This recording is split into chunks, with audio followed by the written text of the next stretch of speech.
welcome to Fantastic Beats. 3 people, 3 tracks. We swap and we talk about them. I'm Jack Tutor.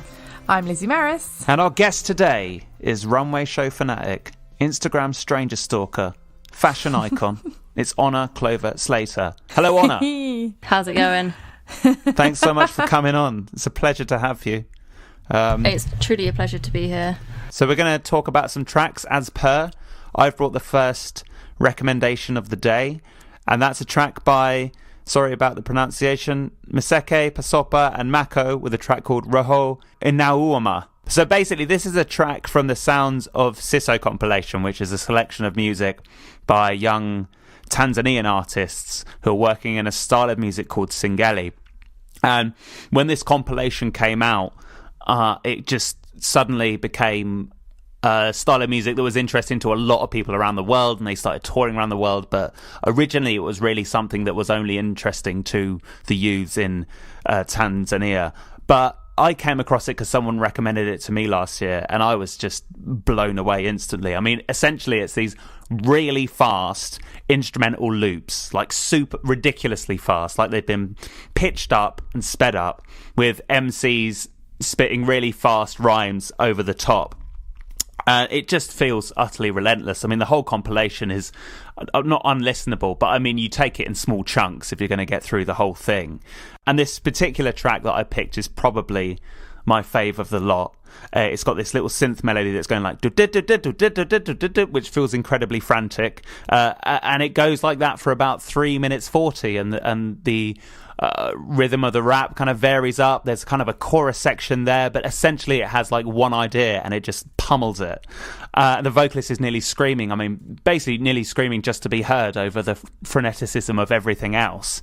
And the whole record is like this. So, like I say, it's 14 tracks. It's about an hour. And there was a track actually that I was going to pick, but it's like 7 minutes long. And actually 7 minutes of this kind of music does feel about 15 minutes, 20 minutes. So I figured I'd spare you from that. But apparently this music is played at like Tanzanian school discos and stuff as well, but I don't know who's dancing to this. So what do you think, Lizzie? What's your thoughts on this? So I mostly wrote down panicky. Yeah, so this has like a manic games console vibe straight out the gate. Like the minute you press play on this one, you know what you're in for. Yeah. I absolutely loved it. I think because I have genuinely never ever heard anything like this before. Yeah. And that is actually quite rare, isn't it, in 2019, to listen to a genre or style of music that it has never reached you. Yeah. It has not reached you in that way. Exactly. Kind of reminds me of like, Beatlemania, when people were like, pop music, this is a thing. It's very much like Beatlemania, yeah. It's the same, yeah. So, yeah, I wrote down sort of like African techno. Yeah. So but that comes from nowhere really. I just thought, yeah, well, yeah. I mean, I will say, I did have to check with you that I had got the right track. Yeah, you said, is it supposed to be ridiculous? And I said, is it supposed to be like that? And you were like, yeah. Yeah. Like middle class girl in Bournemouth being like, is it supposed to be like that? Stop them. No, but I loved it. I found it really, really exciting because it is so new. I've never encountered anything like this before, and it's panicky. And I was trying to look it up because it's quite hard to find. Like, it's clearly not that out there on the internet, I would say. It depends. In certain circles it is. I think if you mix in the kind of cultural circles that I'm in, it's in a lot of places. Like, they've played a lot of the venues that I like, and I know, you do actually see them. In my middle class world by the sea, we don't really have this. Well, so, there was an article on them in The Guardian last year, actually. Really? They came up in The Guardian Weekly, which I read. Yeah, there's a little piece on them, and they've got a lot of ambitions to take over the world with this stuff. So yeah, good luck. Good luck to them. Yeah, I mean, good luck to them. It's got all the energy of something that might just do that for sure. Yeah. I was reading like a couple of like reviews and like comments and stuff about it, and one of them was like, "It's so far ahead, it sounds wrong." Right? Yeah, sure. That makes sense. Yeah. So yeah, that's my take. Honor, what do you think to this one? Yeah. So I feel I've got so much to say, and I've also got nothing to say. go with Strong option one. guest. Strong guest. I wrote Panic Attack. Yes, panicky. I also wrote down Jazz Peep Show. In the first episode, where he's like, "This is outrageous. This is contagious." I was like, you know what, I'm getting vibes. And I also, it kind of made me think of like a gaming arcade in Tokyo or something. Yeah, I get that. Like I said, lots to say, but in the same breath, nothing. I'd love to know what he's talking about. Yes, because I was thinking that. I mean, is it a language? I don't know, but I don't know what he's talking about. I've got a feeling it's a lot of... Did you Google Translate it? No, I read a kind of a general review that said they talk a lot about the strife of being a youth in Tanzania. Right. Yeah. So I don't know any more than that, so I'm not going to try and It sounds rough. It sounded rough in my ears, and it sounds rough being a youth in Tanzania. Yeah. Yeah. I just don't know. Well, fair. I mean, hey, maybe that's a good thing. Maybe it's. I wasn't getting the loved it vibes that Lizzie was getting. Sure. Yeah. Not a fan of Jez from Peep Show's output then. That's a shame. I do love Jez. Yeah, it's. Yeah. Well, I think I'm just going to leave it there. It's fast, it's panic-inducing, it's confusing, it's quite scary. I feel like if I'm nervous that it's going to find its way into a shuffle playlist on my Spotify and it's going to come on in the car and I'm going to crash that fucking car. Yeah, right. This music has a lot of amazing, exciting qualities. It's not one to drive to. Definitely not. I have done that. What? Yeah. Right, Why? good to know. Yeah. Never got to work quicker. It's incredible. It's usually an hour journey, took half hour. Well, we'll play a clip of it now, so everyone's probably tantalised. So we'll pop a clip in here. Brace and see what we're yourselves. talking It's about. coming. Yeah.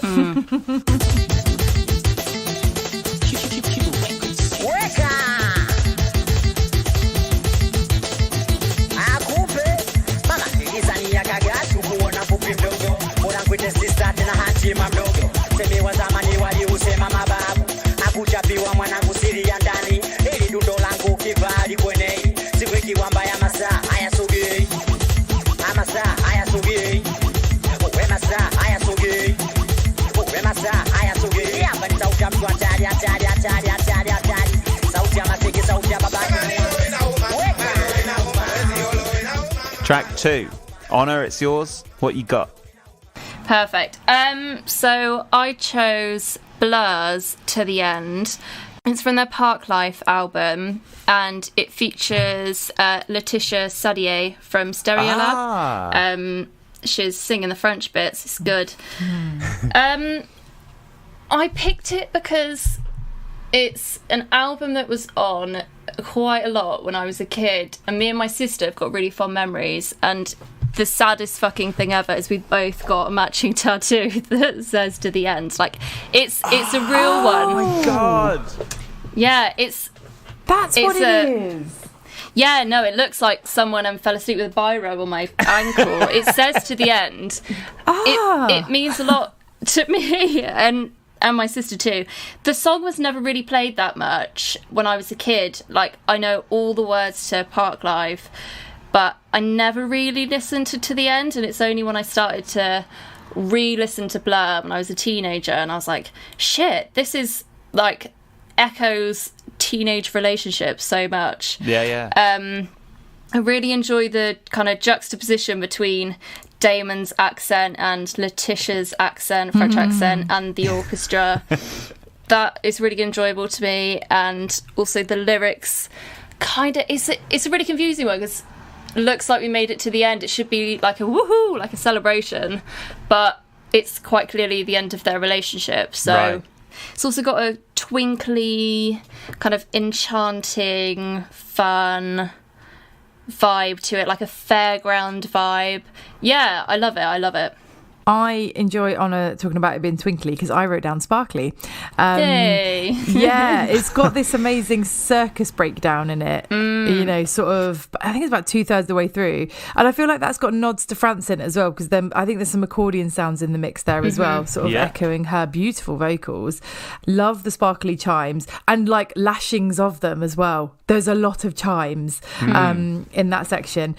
Going back to the beginning of the track as well, I was really pleased that Honor picked this because I know Blur a little bit. I know his work a lot more recently, of his solo stuff and Gorillaz, obviously. So kind of going back to this phase missed me by when it first happened when I was younger. So I really enjoyed exploring this one. I like the real gentle elevator start. There's kind of, I think it's like a marimba or something, which is that kind of gentle, long, long, long.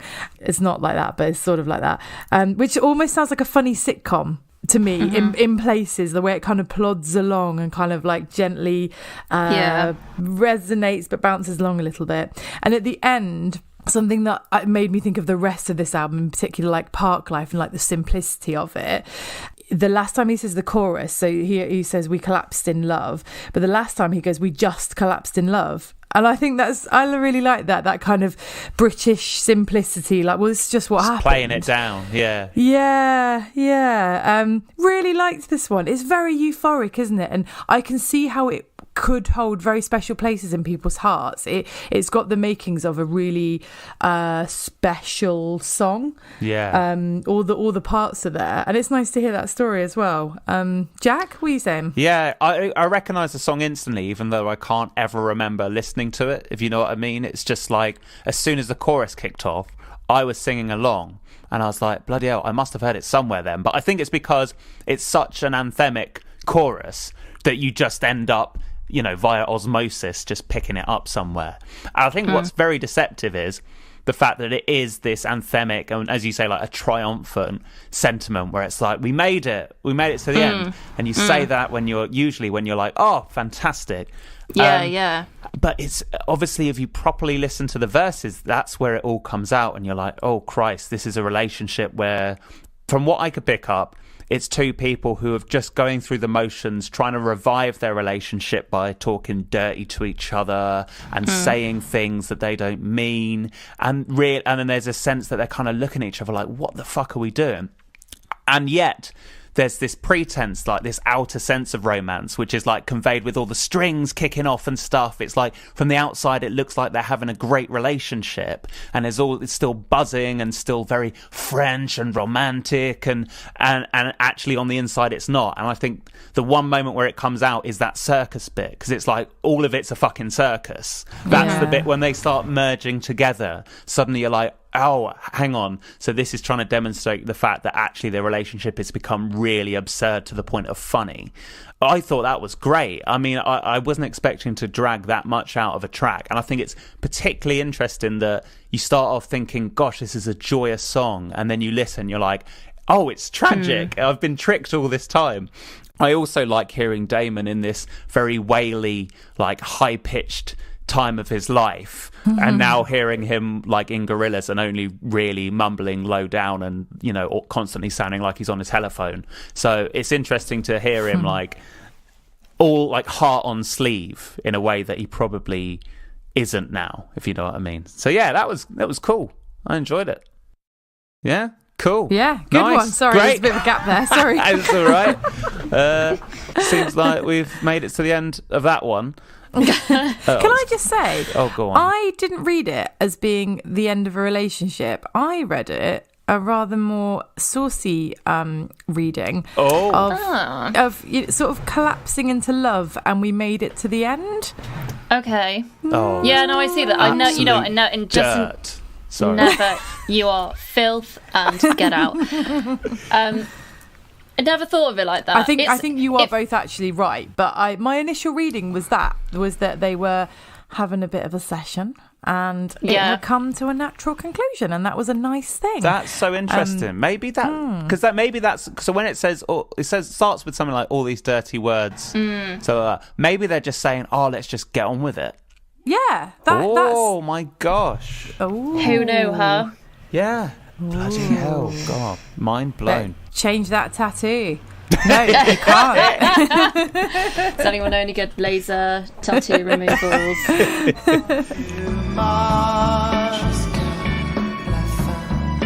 Neither of us mean what we say. Well, you and I collapsed in love, and it looks like we might have made it. Yes, it looks like we've made it to the end. Right, we got one more track. Lizzie, you're up. What's the track? So this is by one of mine and my dad's actually favourite bands, the Stranglers. The track is Waltz in Black. And this is from their Conspiracy album, as it's kind of known, The Gospel According to the Men in Black, which is literally about like aliens and the Men in Black and mysterious forces. And it is very much Jesus like Christ. a concept album from the Stranglers, who actually, outside of the context of this track, if you don't know them, are a brilliant like punk band, but quite synth heavy. It's very musical punk. So you have punk vocals, but the tracks are constructed a little bit more sort of like pop rock songs, I would say. So this is Waltz in Black. It starts with what I've written as a farty bass, which Strong? yeah. As a bass player myself, that I know that is a very technical term. Yeah. So that kind of pins it all together. So the track is constructed. I mean, technically it's probably not, but I'm just going to say it's like a canon, you know, like Pachelbel's canon, where it just layers and layers and layers and layers and builds and builds and builds. And that's the premise of the whole track. So you get this lovely bass that kind of starts it off. The synths come in and the keys come in. That's a very Stranglers thing. And it just builds and builds and is a little bit circus-like. It kind of plods along. It always feels very bizarre. It feels like it exists in this realm of kind of weird, circusy, slightly jolly but slightly melancholic land, a little bit ethereal. And then the laughter. Oh, the laughter comes in. So you get these layers of manic clown laughing. Is probably quite a good way to describe it. So it's just very, very bizarre, but also very beautiful. And I actually find it quite a hopeful track. It never feels dark to the point where it was intended to be scary. It feels like this was a real exploration into kind of just layering and making something a little bit weird. Yeah. And the Stranglers do often open their live sets. I think it became a bit of a thing for them to kind of open their live sets with recordings of this playing. Because obviously what's quite absent, if you know the Stranglers, is he used to be their lead singer, Hugh Cornwall, his very iconic, gravelly punk vocals, which are not there at all. So you do sort of see this whole other side of the band. Like if you know Peaches or anything like that, you know, he's got this very, very male, gravelly, punky voice. So, yeah, I just think it's a real... it's really left field. I mean, the whole album for them is really left field, but in the whole Stranglers kind of story, it's just a really lovely song. And I think Hugh Cornwall the singer, he did say, He did say at one point that he did think this was their sort of peak of their creative output, was this weird sort of concept album, which is interesting because I don't think often the concept album is known as the peak. No. Well, Dark Side of the Moon, I guess. Well, no, that's true. Yeah, that's true. But it's always the kind of like, yeah, okay. But actually what everyone really likes is this. Yeah, true. I mean, just to put it into context, this same year, I think this came out possibly earlier in the year, might be wrong. Later that year, Golden Brown comes out. Bloody which is hell. Worlds apart, really. But then all the elements are there, that kind of just layering and kind of meandering along. And it's a waltz as well. Yeah, there you go. So the Stranglers, punk band, loves a waltz and loves manic clowns. Honor, what did you think to my track? Okay, so I really enjoyed it. I didn't think I would. I don't really know why, but as soon as I put it on, I was like, this is good, I'm into it. Yeah, like you said, it's got that kind of fairgroundy vibe, quite sinister with the giggling and the kind of sniggery creatures, and they do snigger. Yeah. I like that the only vocals were I wasn't really sure what they were, so I just went for creatures. Yeah. I watched the video and it was skeletons, but shut my eyes and I didn't get those. Wasn't feeling skeletons. You know what it really reminds me of, and it really sounds like the Debt Collector, also from the Park Life album. Those two intros are like I haven't heard one that. and the same. Yeah, well, bang it on in a bit, and you'll be like, you know what I'm talking about. Yeah. It's got a kind of pa like do do do do do do, which I love. That's also running through the Parklife album. I know we're not talking about that anymore, but hey, I'm bringing it back. That's really interesting, isn't it? Yeah. I've not made those connections. As soon as I heard it, I was like, shit, this is really similar. Yeah, I loved it. I thought it was great. I thought you would. I think Honor's got quite a dark, mysterious fashion side. I did think you would like this. Jack? Yeah. You and your dark, mysterious fashion? Yeah, me too. Guilty as charged. So I obviously had my perception of what the Stranglers were like. And basically it was those songs that you mentioned, like Peaches and Golden Brown. And then I remember you showing me this one in the car and I was like, what?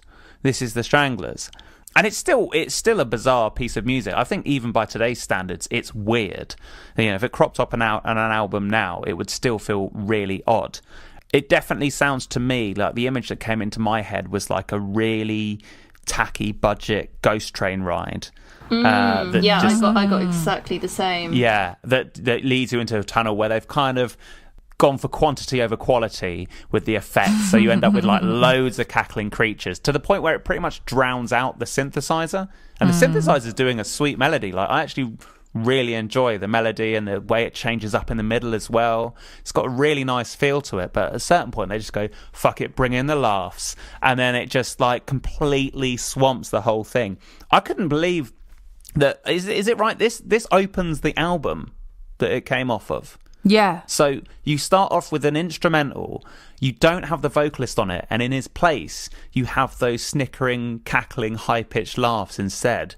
Like, fucking, but if you're going to start a concept album, it's ballsy. Then, yeah, exactly. Yeah, like, that is a strong, especially for a punk band as well, because I think they kicked off really late 70s and were known for being quite yobbish, quite punkish. So it's quite a brave move, really. I feel like it sort of gives the impression that if you pop this on, you'd be like, fuck, what's happened to the Stranglers? You almost imagine that they've been possessed, and perhaps that's the idea. It's like, oh, Christ, where's the band gone? You know? I wonder if a lot of hardcore fans at the time were like, what the hell is this? Or whether... absolutely fuming. Yeah, because you could be, couldn't you? You just want to, like, go to a punk gig and like stomp about and stuff. Yeah, you could be. Well, this is an age as well where you would just be like, you couldn't listen to anything beforehand. You'd be like, oh, new Stranglers album, and you go pick it up, and then the first thing you'd know about it is just putting it on. So I wonder if a lot of people just got 2 minutes into this and went, you know what, guys, we've had a good run, but I'm taking this back. Yeah. £10, I'm like never gonna see it. Yeah. Yeah. Nice. Yeah, I really enjoyed it. I'm well up for it. Strong statement. Good. Yeah. Strong statement.